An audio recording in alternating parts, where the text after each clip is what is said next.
Good morning, everyone. My name is Justin Villery. I'm with the Committee of 70 here in Philadelphia, and we are very excited for another edition of Philly Youth Vote takes over Studio C70 in advance of the November 3rd general election here in Pennsylvania. So I am going to introduce Mr. Tom Quinn from Central High School, and he is going to be leading a discussion with State Senator Sharif from the 3rd Senatorial District here in Philly. So without further ado, Mr. Quinn, I will cede the floor to you. Thank you, Justin. Good morning, everyone. Welcome to another Philly Youth Vote candidate interviews. This morning we have, as Justin said, State Senator Sharif from the 3rd District.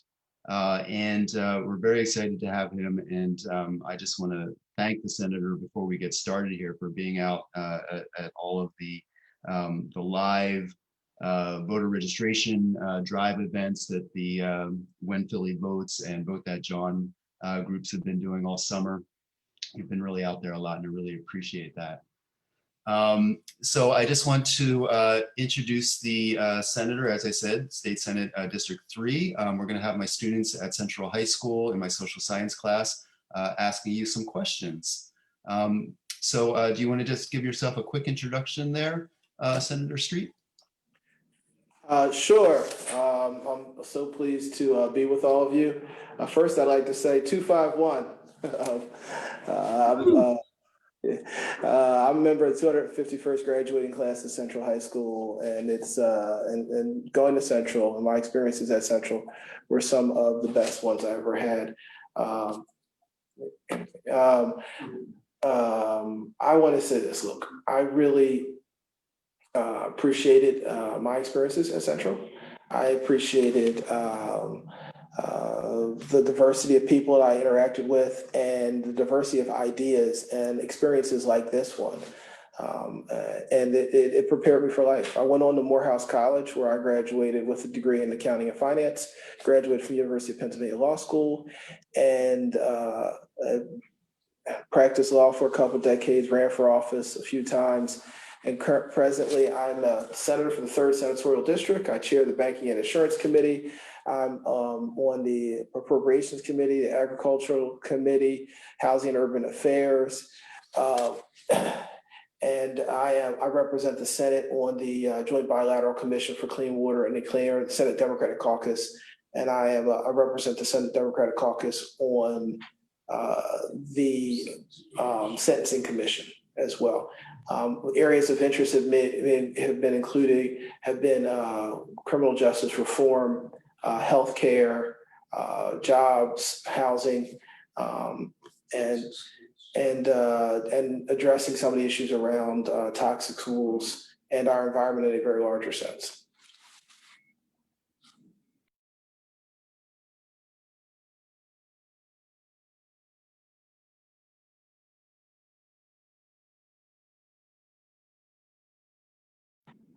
Mr. Quinn, were you saying something to me? I couldn't hear you. Oh yeah, I'm not hitting mute. That's like one of the problems of Corona, right? So I was just saying that we're going to get started with our live questions, and if any other students have questions, you can type them in the chat, and if we have time at the end, we'll get some of those. Okay, so we're going to start off with Yuma. Good morning. My name is Yuma Diavera. I'm a senior at Central High School. So my question for you is, how will you advance the efforts made by the Black Lives Matter movement following the murder of Walter Wallace? One, I want to say my continued prayers and condolences go out to the family. And if I don't have quite the energy that I sometimes have, it's because I've been out there every night, pretty late, trying to talk with folks in the community. And the family we had a community meeting last night where people voiced many of their concerns. So the first step is in a very discreet way, there needs to be, because it's happening in Philadelphia, there is a measure of community-based leadership that needs to be listened to. And we're doing that, but in a broader way, because unfortunately, this is not an isolated incident of police violence. It is not an isolated incident where the system has failed.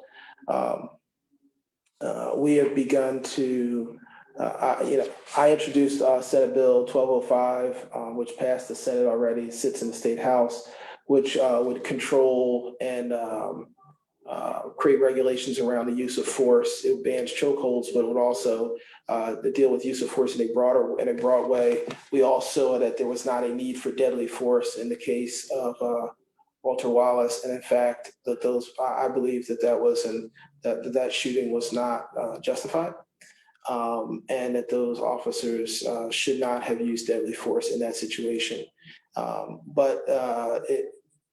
That none of that will bring back even their conviction and imprisonment won't bring back Walter Wallace Jr. and will be of little comfort, although some comfort to the family, who won't cause his family to have a father, his children to have a father. It won't cause his wife to have a husband.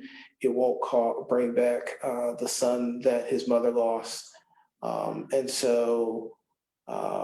If we look proactive about preventing things like that, my bill would call for training around use of force, MOPEC training, which is the Municipal Police Officers Educational Training Commission in Pennsylvania to provide that level of training. I've also supported legislation that creates a database for excessive use of force. I'm a co-sponsor of a bill that Senator Costa introduced, also passed the Senate, sitting in the House. And then there is a database that tracks when people are fired from one place and go, so they're not rehired into another police department.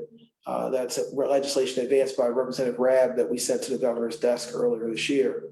But there are more things. We need to address PTSD training for both community members and officers. We need to make sure we appropriately fund social services, so the police are not the only alternative when there's something like a mental health challenge that Mr. Wallace was having.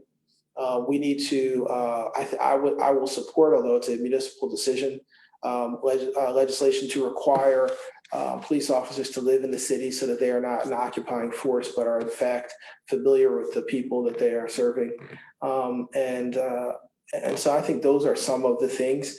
There are, of course, others. There are a number of other things that we need to do to advance the goals of Black Lives Matter and to ameliorate some of the challenges in this situation. But I could literally spend the next 2 hours talking about all the things that we need to do, and probably more than a dozen pieces of legislation I've co-sponsored around this issue.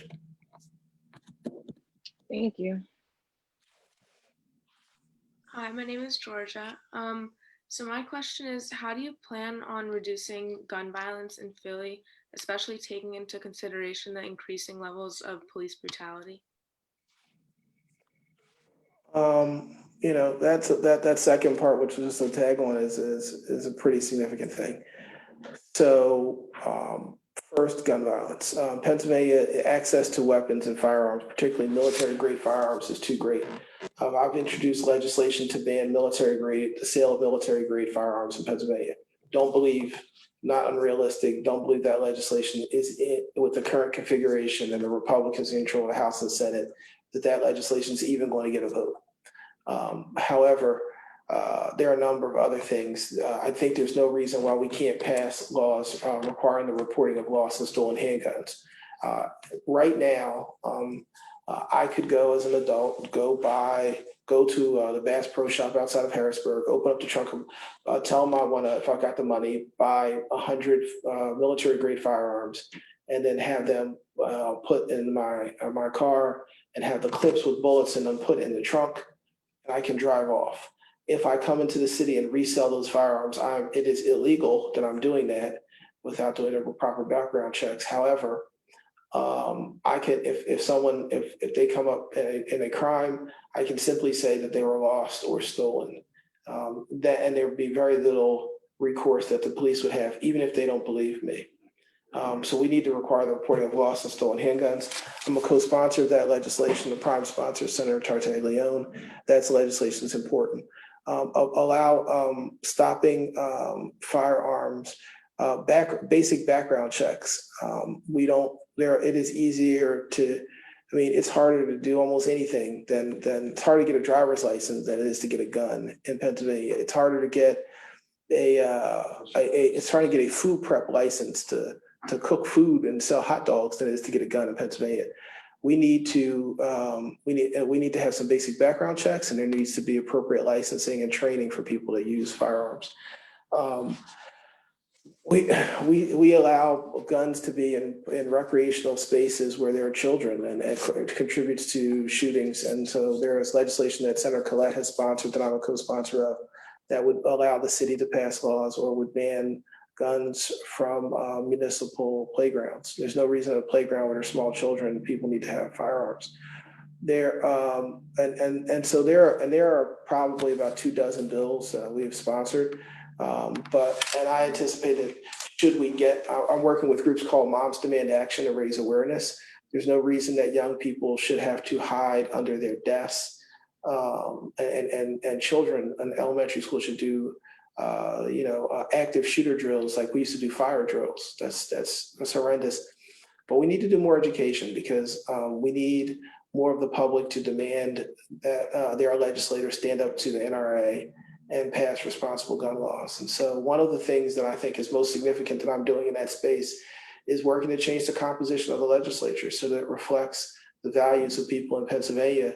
We're able to pass responsible gun laws. We've introduced almost any idea and bill, and I've co-sponsored it around responsible gun laws, but it doesn't mean anything if we can't pass them. And so I'm working in that regard to make sure we're able to pass responsible gun laws.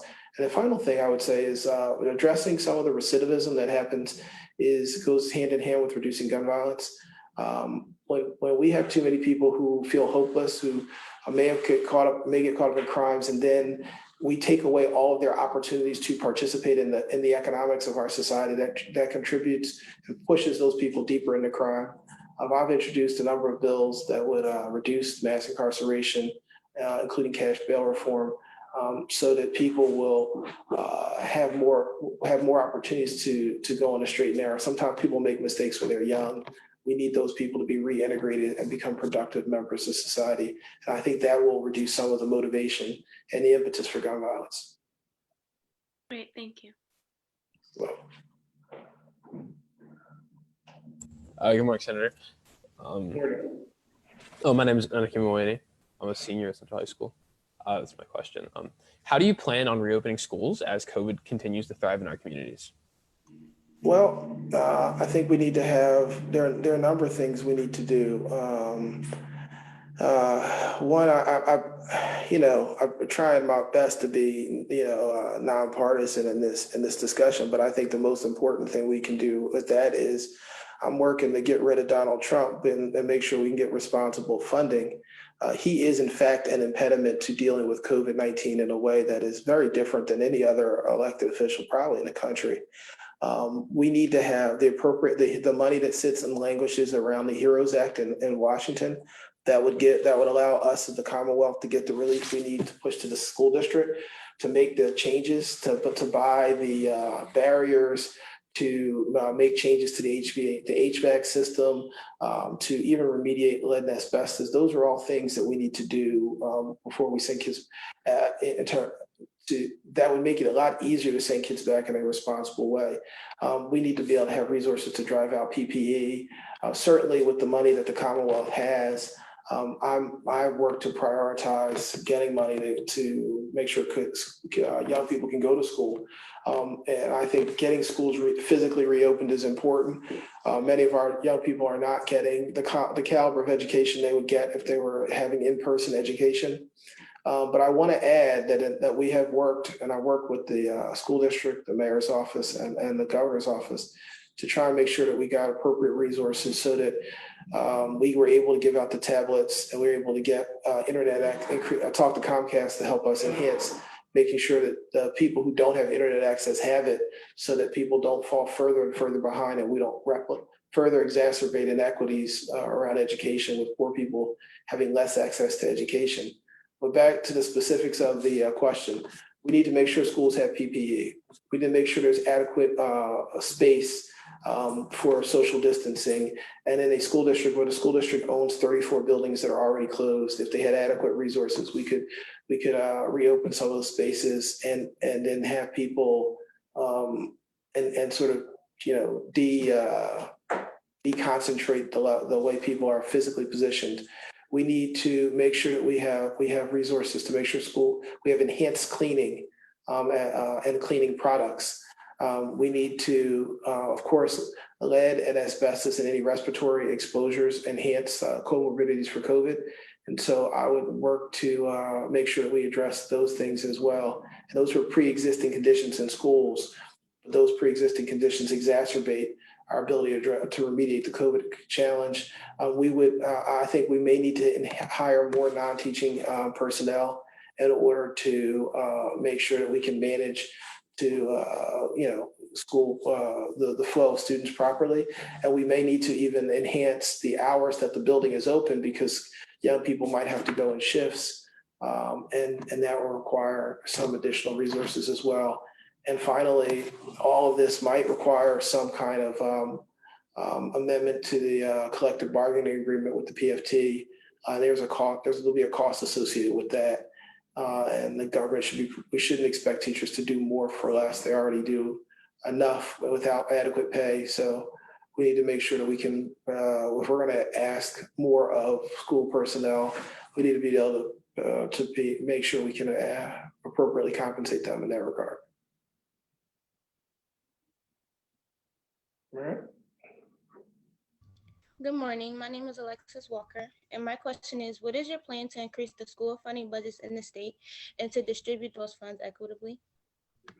So two-part. One, we need to spend more money on schools. There needs to be a budget priority. Every year I have been in the Senate, I have voted to increase school funding. In fact, during the Wolf administration years, we've increased funding $1 billion in aggregate funding for education statewide.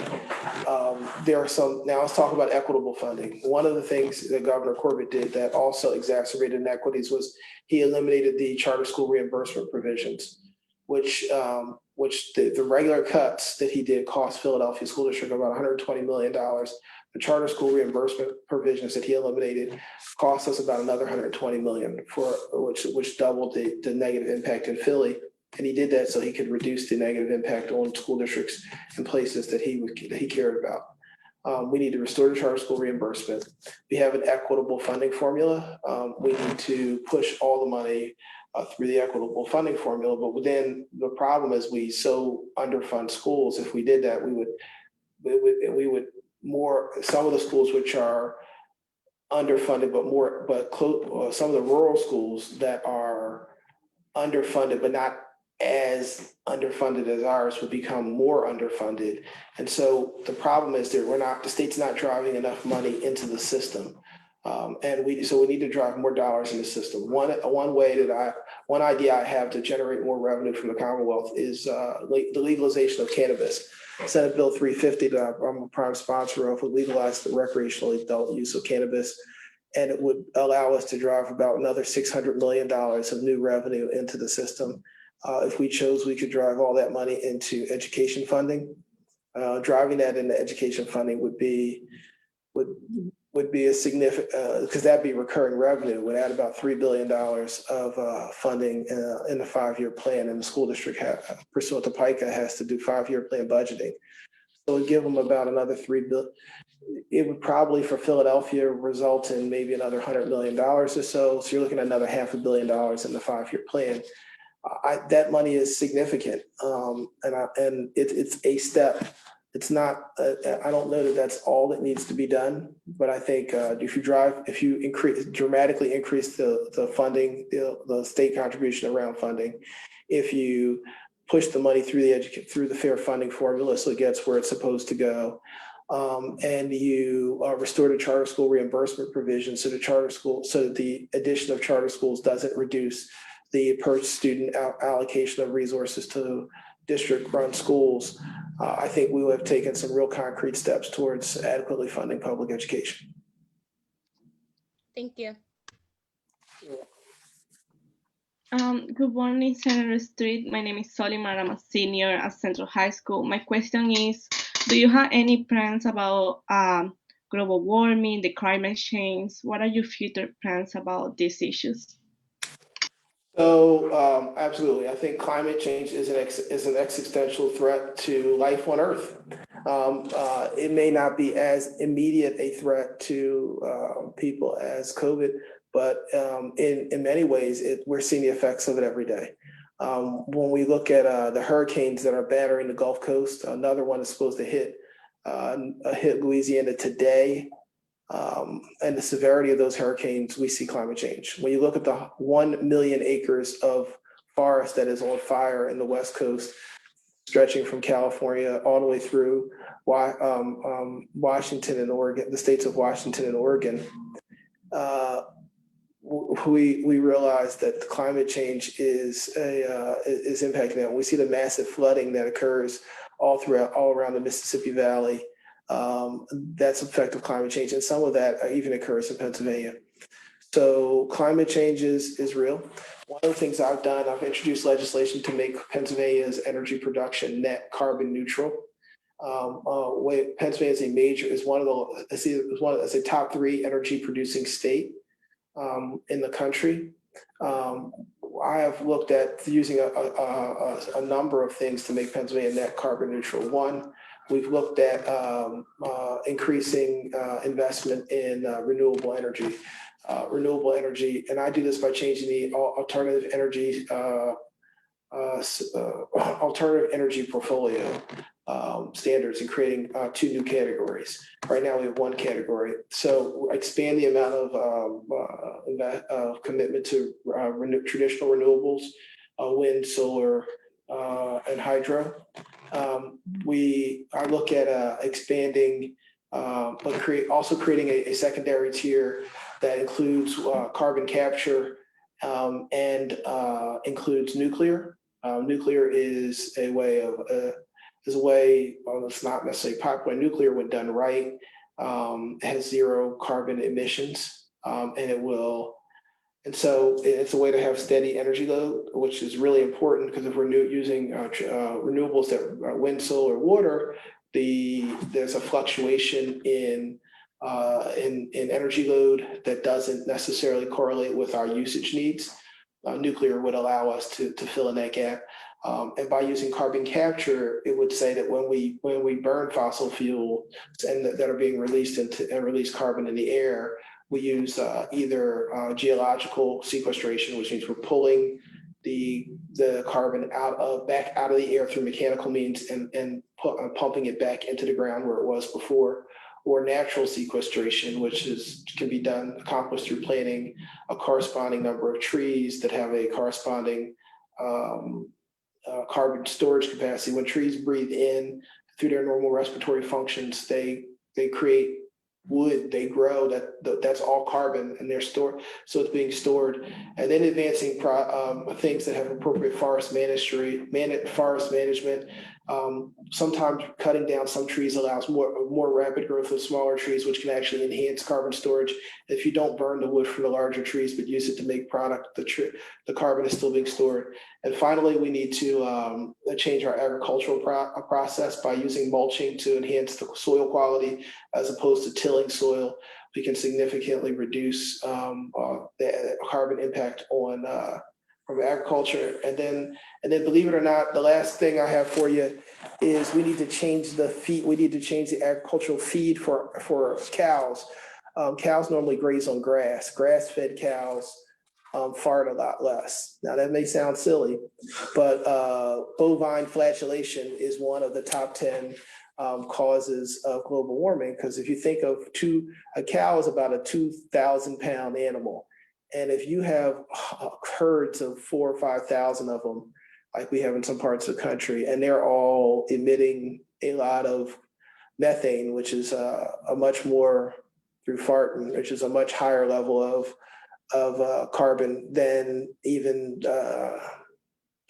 carbon dioxide from breathing. That's a real issue. And the real issue they're doing that is because we're feeding them the wrong stuff. In nature, they eat grass. If you feed them grass, you can reduce the impact on the environment in a very significant way as opposed to feeding them grain. And so we have to be smart. And then the final thing is we have to invest in green infrastructure in our buildings. And so we reduce our energy, our footprint of how much energy we're consuming. Many houses in Philadelphia were built long time ago, before 1978, most of them, they have old windows. Those windows let out heat. People turn up the thermostat, which means that we're burning more, we're consuming more energy. Putting energy efficient windows in our cars, putting more efficient cooling systems. Those all are things like green roofs, which both stop our stormwater issues, but also have a natural cooling and heating effect. They both insulate in the summertime and cool in the wintertime. I'm sorry, I said it wrong. Cool in the summertime and insulate in the wintertime, have positive of effects, and they do that without any greenhouse gas emissions and any unnatural energy consumption. So I think if we have to do it from a variety of ways. I've introduced legislation to advance several of those things.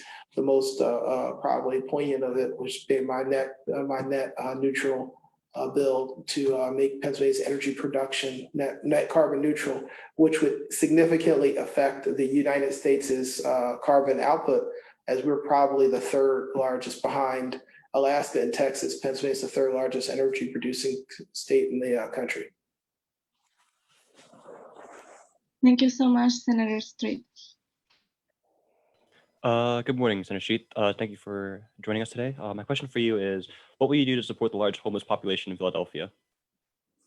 Well, one, I would say, look, it's a great question, one that doesn't come up very often. Philadelphia, I was an affordable housing lawyer, and actually before I even got elected, worked to help create over 10,000 new affordable housing units in the city of Philadelphia, and actually worked on affordable housing projects in 14 states during my law practice. It was a big part of my law practice. I also chaired the board of One Day at a Time, which provides drug and alcohol services, but also shelter services to hundreds of people, drug and alcohol services to thousands of people, and shelter services to hundreds of people in the city of Philadelphia. Those are some of the individual things, and that created some perspective for me on what we need to do. I think I have actively supported expanding the low-income housing tax credit allocation that we do, and leveraging those to create new units of affordable housing. The Pennsylvania Housing Finance Agency pushes out those. I voted for and successfully helped argue for an expansion of the FAIR program, which is a program that provides some of the assistance that for some of the ancillary things that go along with people getting housing. I have advanced, I've moved redevelopment capital assistance program dollars to affordable housing projects in Sharswood community and other places that the Philadelphia Housing Authority was constructing. And I think that we structurally I will continue to advocate for the federal government's expanding its allocation, both of federal tax credits, but also of capital dollars for affordable housing. And at the state level, I think we need to we need to expand our mortgage guarantee program so that people so we can improve access to home ownership for people who might have had some credit issues, and we should expand. We should maybe have a state-backed low-income housing tax credit product that would expand our ability to create investments in affordable housing in Philadelphia and across the Commonwealth. Thank you.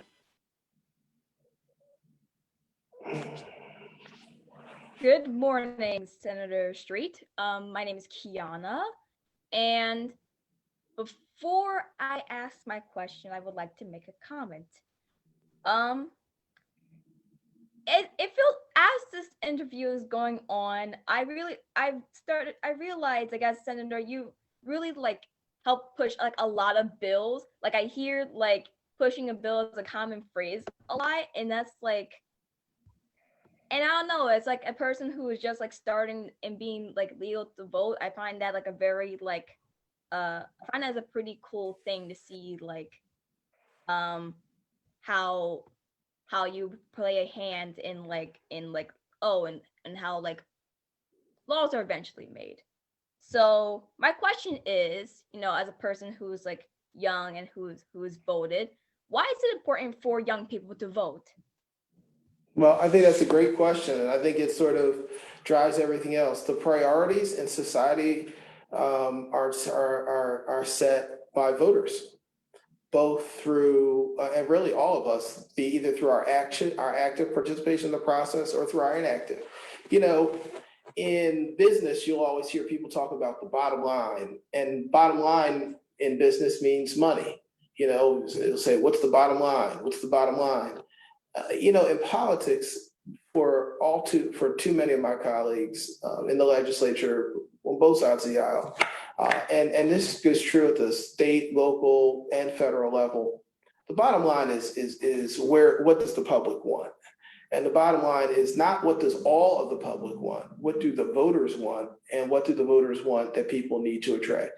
And because many elected officials' first rule is to try and figure out how to stay elected.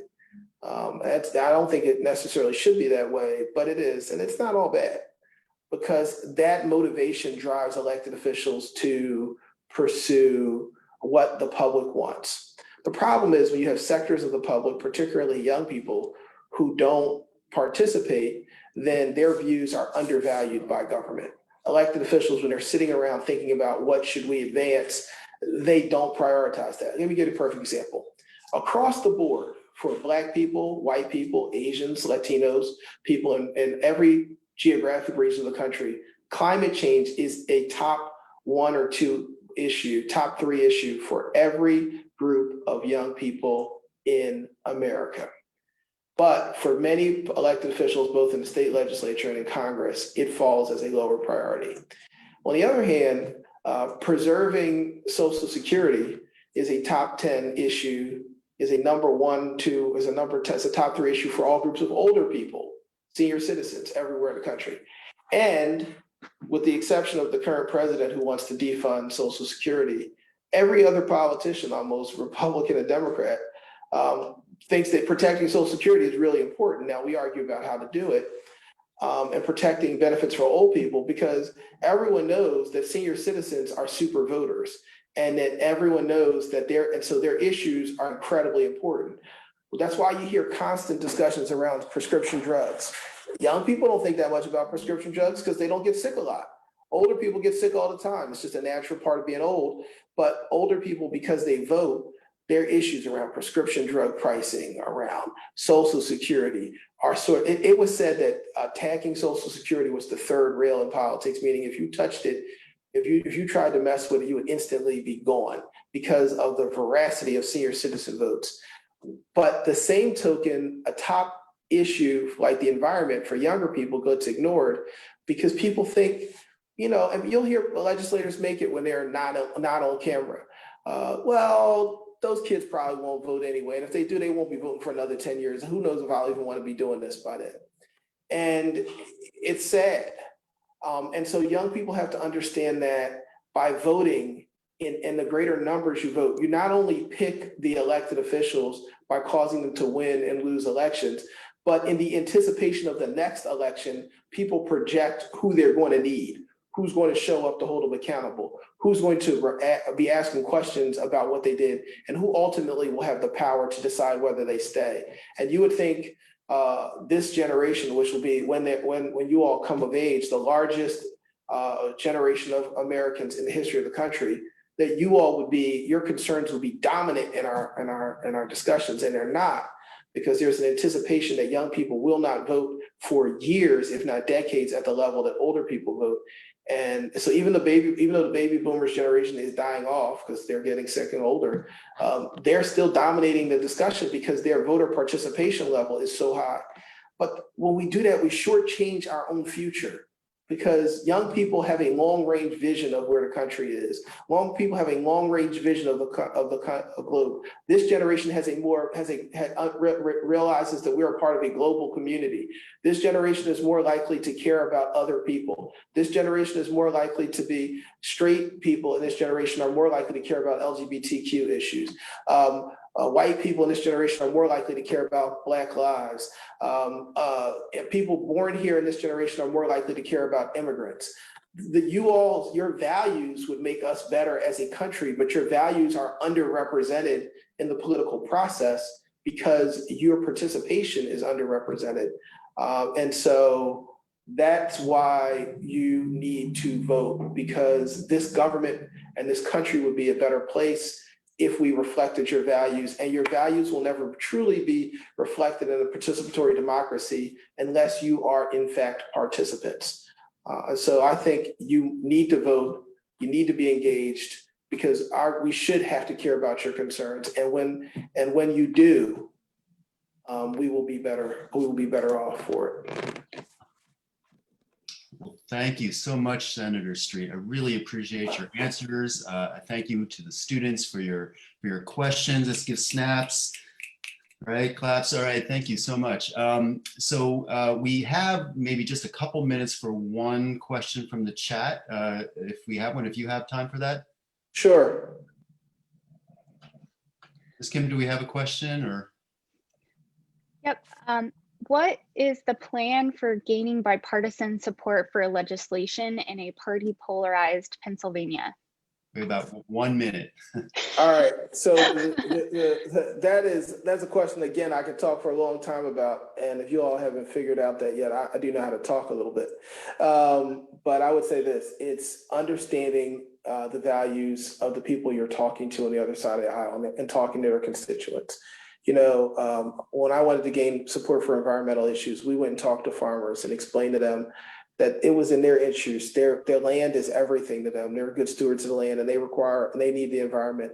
And when we talked to them in language that they understood, and went to them where they were, standing on their farms, standing in their barns, having meetings where they were, I was able to create commonality in support for environmental issues from places we wouldn't have. And that's part of why I have bipartisan support for my net zero bill. And around criminal justice reform, we talked to people in the suburbs who didn't necessarily have a lot of people locked up, but explained to them how their tax dollars were being wasted by mass incarceration of people in the inner city. And we were able to build bipartisan support. And that's why I've had bipartisan support for some of those bills. Part of it is recognizing the humanity in your opponent's constituents, not necessarily in the person sitting across from you, talking directly to those constituents, and then they will talk to their legislator to move them forward for you. Oh, great. Okay, thank you. Thank you. Great way to. All right, my final closing comment, want a big shout out to my daughter Shayla, who's probably embarrassed that I'm going to bring her up on this call, but I'm just pleased with all the work she's been doing around voter participation. I didn't tell her to do any of it, but I am so proud of the work she's been doing. And Mr. Quinn, thank you. You really are keeping the central tradition up of having students be engaged in the process, and that's why I'm always want to be supportive in whatever way I can. Thank you. I appreciate you, and I appreciate Shayla as well, and all my students. So I just want to thank you so much for joining us. I want to wrap up with just one real quick projection here. So if you are wanting to get more information about other candidates, please go to the wevote.70.org to learn about other candidates. And if you are still needing to turn your ballot in, you can go to find a satellite polling election office to, sorry, I'm trying to get my thing projected. Satellite polling office to turn in your ballot if you have a mail-in ballot. Those are still open through Election Day. And if you need to find your polling place, go to votespa.com/polling place. Join one of our groups, Philly Youth Vote, Vote That John, or When Philly Votes, to help organize other Philly youth voters. Thank you everyone for joining us, and see you at the polls.